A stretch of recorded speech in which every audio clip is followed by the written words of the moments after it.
ពិតមែនអ្នកមិនបានក្បត់ខ្ញុំនោះទេតែទង្វើគ្រប់យ៉ាងអ្នកបានធ្វើឲ្យខ្ញុំពិបាកចិត្តធ្វើឲ្យមានអារម្មណ៍ថាខ្ញុំនេះរំខានដល់អ្នក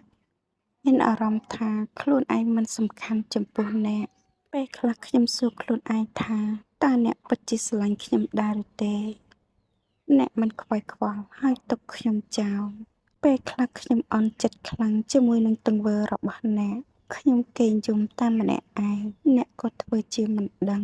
ខ្ញុំបានទាមទារសូមឲ្យអ្នកយល់ចិត្តសូមឲ្យអ្នកខ្វាយខ្វល់ក្តីស្នេហារបស់យើងវាដូចជាសោះកក្រោះពេកហើយរហូតដល់ខ្ញុំយល់ថាខ្លួនឯងមិនល្អគ្រប់គ្រាន់សម្រាប់អ្នកកុំយល់ថាស្រឡាញ់មិនឲ្យដឹងចិត្តក្តីស្រឡាញ់ពិតប្រាកដគឺត្រូវការទង្វើត្រូវការកម្លាំងចិត្តត្រូវការភាពកក់ក្ដៅមិនមែនត្រឹមតែពាក្យស្រឡាញ់